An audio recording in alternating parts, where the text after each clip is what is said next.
People, Deluded, I'm back again. Thank you very much for tuning in. Here to speak about a couple of things. I'm on low bat, so if it cuts out, apologies, people. But obviously, Emre's catching a lot of heat this week, obviously, in regards to the Watford result. And some rightly, some wrongly. In regards to tactics, I feel there should be question marks.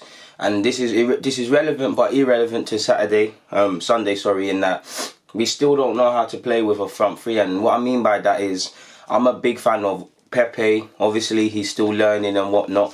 Pepe, Aubameyang, Lacazette. For me, every day of the week, you go with your strongest team. They're in the team. But that being said, I am open to some games, two wingers and Aubameyang. Some games, Aubameyang and Pepe. Pepe might not be involved. It might just be the two strikers. It might be Lacazette and Pepe. Do you see what I'm saying? More often than not, I'd play all three, but we have to recognise it can't always gel. A lot of people look at Liverpool's side and whatnot, and there's a lot of truth. We're going to get onto it in that Liverpool always, 9 times out of 10, they're playing that front three. I know on the weekend, Firmino came off the bench because Ox played or something like that. So he does drop one occasionally and whatnot, people. But more often than not, the front three playing, there's no issues of such. For us, obviously, they let Lacazette and Aubameyang, we had to beg Emre to play both of them together, and we still do. They get the best out of each other. Yeah, you can say, sadly, one of them, if it's not two properly up front, one of them, normally Aubameyang, has to occupy the wide position. I'm sure at a point, Lacazette was the one kind of out of position for Aubameyang when Wenger was here, and now we've got Pepe to the mix. Like I said, good additions. Now Emre, just on this basis that he said he saw Zaha last season and he wanted them, and fans knew we needed a winger last year, so Emre and the board knew they were bringing in a winger. Nothing to do with the board, but Emre has to have known how he was going to fit these guys in the team. Like I said, not all the time they have to play, but more often than not, you've got to play your £70 million signing. Lacazette for big money, 50 odd or whatever. Aubameyang the same. You've got to play them. Obviously, it's difficult, but if he knew he wanted someone like Zaha, he had to have figured that, okay, I've got to line them up. Like, I've got to find a way of a 4-3-3. Ours is more like this. At the weekend, obviously, you saw Pepe and Aubameyang more like this together, people. More or less at times. We can do that. I don't care if he fits them in like this. I don't care if he fits it up with two strikers and a winger. I don't care if it's something like that. I don't really care. I think they're good enough to rotate and like what Liverpool do. Sometimes people are out there, sometimes people are out there, sometimes people come deep. We've got to find a way of getting them gelled together, but we've essentially got two strikers and a winger of sorts. So it's not really like Liverpool's strikers. We've got two strikers and a winger. Liverpool now, I hope you look at all see, they've got 3 out and out sort of better adjusted to that system. Yes, you could say Firmino, probably out of all of them, is the one you'd most likely describe as, forgive me if I'm wrong, as a striker or as the striker in the team. Link up play, build up play. I believe he can get 20 league goals. He should score more, but he scores a decent amount. He's probably that, but we all know Firmino drops. We all know Salah.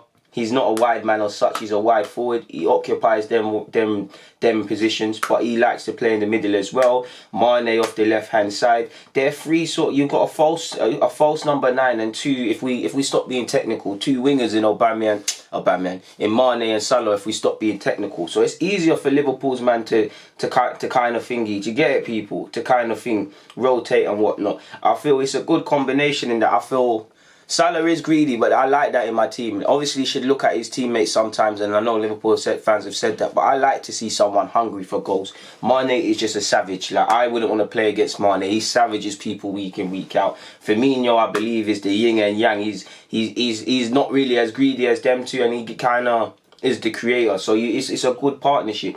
They've got good chemistry and whatnot. We've got to take a leaf out of their book, undoubtedly, people, but it's not the same. We've got 2 strikers and a winger. It's easier for them. Obviously, in terms of names and whatnot, I do believe whether we can aspire to be like Liverpool and achieve what Liverpool achieves, another story. But in terms of just the names of the teams, in what Mane, Salah and Firmino and Aubameyang, Lacazette and Pepe, are you telling me we can't play all 3 of them? We can't have them gelling, we can't have them scoring goals. I'm not saying they're going to outscore these lot, because their team is sick that they're playing in, but you get the point, innit?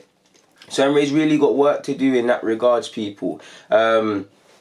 If we move on to Watford, he said, Tom Cleverley said, I feel we were very well organised from their goal kicks. It's something we worked on all week. We weren't surprised they tried to play like that. It was just more of a surprise they didn't adapt during the game and were pretty stubborn with it. And this is where it's difficult, people, because on one hand, you've got to stick to your game plan no matter how kind of hostile the environment or things aren't going your way. You can't just up and change it, people. Do you get it? Or you would quickly fall to rubbish. But this is where the players have to be competent and say, yo, listen, this isn't working, let's try something. And if not, Emre's got to see very early on. Obviously, teams know we like to play out from the back. They're going to press us, and we have to be able to be confident enough to play out and avoid these traps similar to City. But it just wasn't happening for us against Watford. You saw at times we actually tried to do the long ball. It just didn't work for us. And I only really realised that watching the second time. So again, Emre, we always talk about being proactive and reading these things early. He never read this early, people. In the same way he took forever to bring on substitutes against Liverpool, he kind of got it tactically wrong this time. If not necessarily for formation, it's more a case of what we actually did. And looking at it, another reporter said, figures at Arsenal's London Coley base are not convinced the strategy of playing out from the back works, while there are also concerns the team is not compact enough, thus making it easier for teams to break them down. That's what Sammy Bell of Daily Mail said. I mean, that's not rocket science. We've known that, essentially, and that we're not difficult to break down. We've tried to be fair to Emre, against Watford and against Liverpool, we did look like we're trying to be narrow, but then there's teething issues within that. Personally, people, I think we've got to improve in that. And quick soccer artist comments, he said, I think I cost the game for the team. It was my mistake for something simple that I don't have to do. I think this is why we lose the 3 points. I don't want to speak about others. It was my mistake and this cost us the game, nothing else. Soccer artist, mistakes happen. I don't feel you've been in good form, but I appreciate that you've come out and said that. Personally, yeah, you made that mistake and it shouldn't have happened, and ultimately if you don't do that, it's a 2-1 for Arsenal. But at the end of the day, can I look at that performance, Arsenal performance, and say that mistake aside, we would have won convincingly, or there was no other frailties in our game? No. Soccer artist, big up yourself, and we move forward from this. I know I was angry at you, but we move forward as a team now. But same way he made that mistake, what was we doing for the second? At 2-0 down before that mistake came. That mistake came as a result of a goal kick because Watford were all over us and pressuring us. So there's several things other players could have done, whether that was converting chances, whether that was being braver on the ball, whether that was Emre tactically, whether that was just how we started the second half. So again, your mistake did prove costly, and I like your mentality, and I like that you're not looking at others, you're thinking on yourself. But as an Arsenal fan, it's never just your fault, people. It's never just your fault. Big up yourself and hold your head high, but you need to fix up from that mistakes. You, Luis, Leno, even the whole of the defence, the whole team, in fact, individual errors, they've got to go back to basics, people. It's a mental thing. We've got to learn how to remain focused, people. It's that simple. There's nothing else in that regards to say. He said, the other guys tried their best. I didn't have to do this mistake. Without my mistake, we would take 3 points. I apologise to the team because I cost the team and I have to work harder. We didn't have the same pace in the second half as the first half, but if we didn't do these mistakes, I don't think we draw. Of course, they had other chances to score, but if we didn't make these mistakes, then nothing happens. And that's true, but again, we can only deal with the facts. There's no ifs and buts. We drew, people, which leads me to believe, surely, again, Holding's behind on his fitness, and Holding and Chambers as a centre-half partnership is going to have teething problems. And whether I believe Socrates or Luis are good enough for the job, I don't actually advocate dropping them out and rubbing them out from the season completely. But surely, Emre, you've got to be looking at their performance now. Again, there might be teething issues or you might be supporting them, but surely you've got to be looking at both of them and say, yo, listen, when Holding's coming back, or Chambers, who played well against Newcastle, to be fair, these lot are putting pressure on your places, or should be given a run. I mean, in Europa League, it'll probably be Chambers and Holding. Part of me thinks Chambers might even play right back, but who knows in that regards, people. Either way, we've got to fix up. And I think them centre-halves really are putting pressure on Luis and Socrates. I would be so tempted to start them. Do I think it would be a naive and young partnership? Yes. Have I seen Chambers and Holding destroyed on a football pitch together? Yes. But the same can be said for others. And at least Chambers will be playing with a point to prove, and that might lead to more proactiveness and being focused. Holding the same in that he's fit. Apparently he's been given no assurances from Emre that he's going to be levels in the team and whatnot, playing week in, week out. So we'll see what happens in that regards, people. Moving away from that, people, and we've got another one.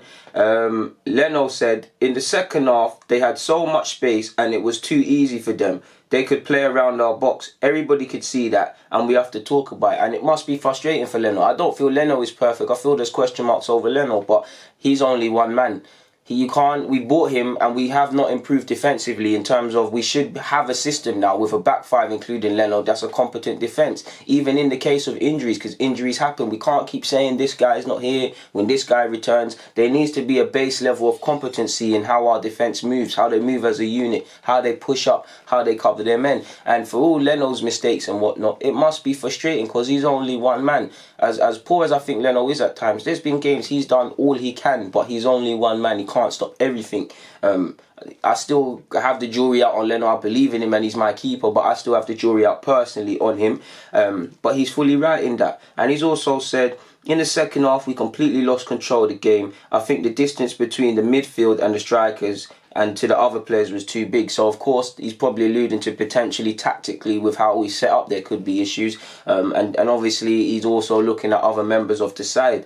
Obviously, everyone in that team probably has a different perception on how the game went, but something's got to be done. These players got to have it out with each other. I've got to see things like that because Watford was, again, it's not the end of the world. We drew 2-2, we dropped 2 points, but it's more the performance. It's more the fact that we really did. If we really look under the microscope, we scored 2 goals, but we really were not in that game. And that's, if you can't be at it for Watford away, how are you going to go to Old Trafford away at the end of the season and put in a performance at a ground where last season we did alright? Again, individual mistakes made the difference, and it's a ground we haven't travelled well. And I know many Arsenal fans, for bragging right reasons and whatnot, we want to beat United. I've got a lot of friends that support United. They're very confident when we go to their place, and I want that to stop. But will it? Who knows? On that note, I don't have anything more to add, people, so I'm just going to get out of here. I just wanted to add some additional notes. People, Deluded, thank you for watching and rocking as always. I'm out.